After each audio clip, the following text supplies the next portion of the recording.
하나님과의 관계 회복.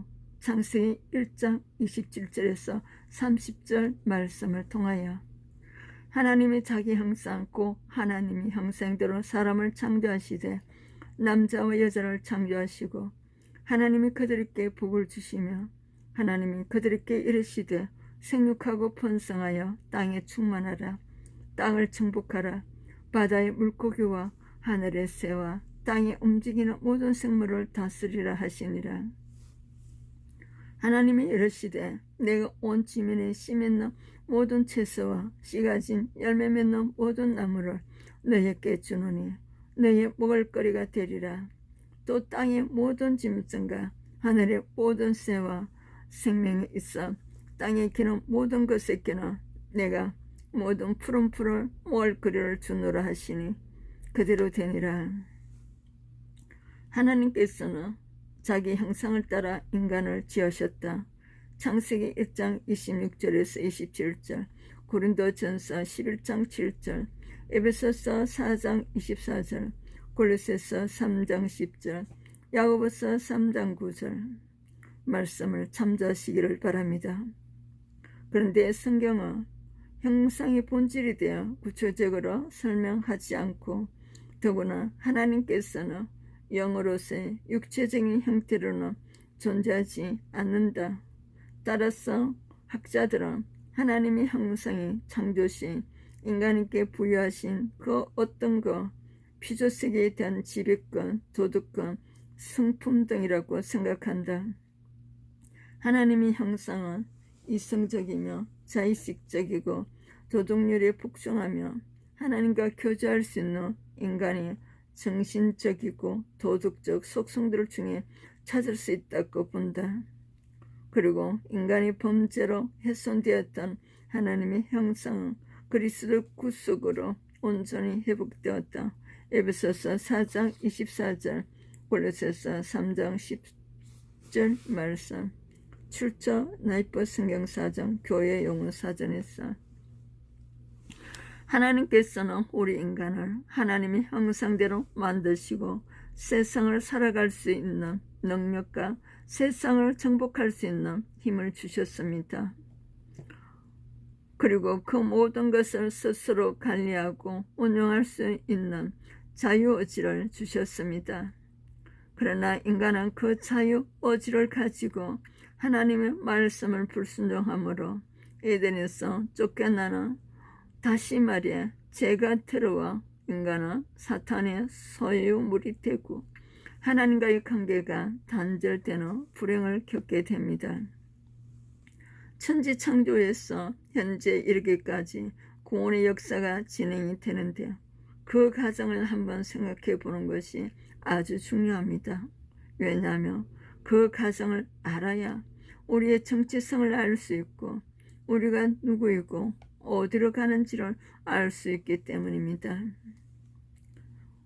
첫째는 인간은 하나님의 형상대로 하나님이 직접 만드신 창조물입니다. 창세기 1장 27절 말씀. 하나님의 형상에 대해 성경에서 구체적인 설명은 없습니다. 그러나 피조물이 창조주와 교제할 수 있는 것이 아닌가 합니다. 그렇다면 이성적이고 의식적이고 도덕적인 성품으로 하나님과의 교제할 수 있는 정신적이고 도덕적인 성품이라고 할 수 있습니다. 나아가 창세기 1장 28절에서 주신 자연에 대한 지배권까지를 포함한다고 하겠습니다. 그리고 인간은 하나님이 직접 빚어서 만드신 작품입니다. 창세기 2장 7절 말씀.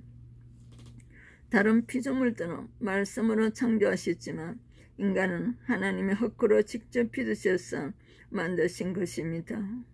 하나님은 6일 동안 세상을 창조해 놓으시고 인간에게 자연의 지배권을 주신 다음에 에덴 동산이 완전하게 세팅되셨음을 보셨습니다. 그리고 그 모든 것을 보시고 만족스러우셨는데 하나님의 형상으로 만드신 인간까지를 보시면서 심히 기뻐하셨습니다. 창세기 1장 31절 말씀. 둘째는 하나님은 인간에게 피조물임을 잊지 말라는 힌트를 주셨습니다. 창세기 1장 28절과 2장에서 16장 17절에 하나님께서 인간에게 자연에 대한 지배권을 주신 것은 너는 피조물이라는 것을 잊지 말라는 의미도 있다고 할 것입니다.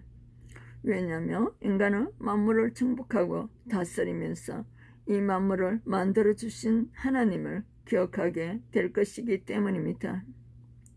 인간이 창조주 하나님을 섬기도록 하시기 위한 것이었습니다. 하나님께서는 에덴 동산에 있는 열매는 다 먹어도 되지만 동산 중앙에 있는 나무로 먹지 말라고 말씀하셨습니다. 이 열매를 먹으면 반드시 죽는다고 하여 이 열매를 보면서 창조주 하나님을 꼭 기억하라고 하신 것입니다.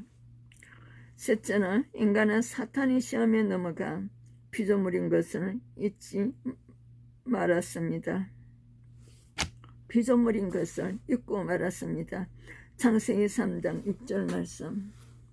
인간은 에덴 동산에서 각종 가축과 공중의 새와 모든 짐승의 이름을 지어주고 지배권을 향유하면서 행복을 누리라고 살았습니다. 행복의 절정이 이랬을 때쯤 사탄이 찾아와서 그들과 대화를 시도합니다. 사탄의 질문은 정말 교활합니다. 동산 모든 나무의 열매를 먹지 말라 하시더나라고 거꾸로 묻습니다. 그런 유혹은 인간은 현혹되기 시작합니다. 사탄과의 대화를 보면 창세기 3장 1절 5절 말씀에 사탄의 유혹의 핵심은 너희들은 피조물이 아니다. 너희도 하나님과 같이 될 수 있다 였습니다. 하나님께서는 인간의 피조물임을 잊지 말라고 힌트를 주셨는데 인간은 사탄의 시험을 이기지 못하고 자기들이 피조물인 것을 잊고 만 것입니다. 창세기 1장에서 3장까지 보면 여러 교훈이 있지만 인간에게 주신 하나님의 형상이 무너지는 장면이 나옵니다. 다시 말해 인간의 정체성이 변화되는 내용입니다. 하나님의 형상의 인간이 사탄의 유혹을 이기지 못한 죄인으로 전락이 되고 만 것입니다. 이러한 신분이 변하여서 우리는 더 크고 놀라운 하나님의 사랑을 발견해야 할 것입니다. 마태복음 4장 예수님은 기록된 말씀으로 화감의 세령으로서 승리하였습니다. 찬송 214, 통 349장 나 주의 도움 받고자. 누가복음 5장 11절 모든 것을 버려두고 예수를 따르니라. 나 주의 도움 받고자 주 예수님께 빕니다. 그 구원 허락하시사 날 받아주소서. 큰 죄에 빠져 영죽은 날 위해 피 흘렸으니 그 형상대로 빚어서 날 받아주소서.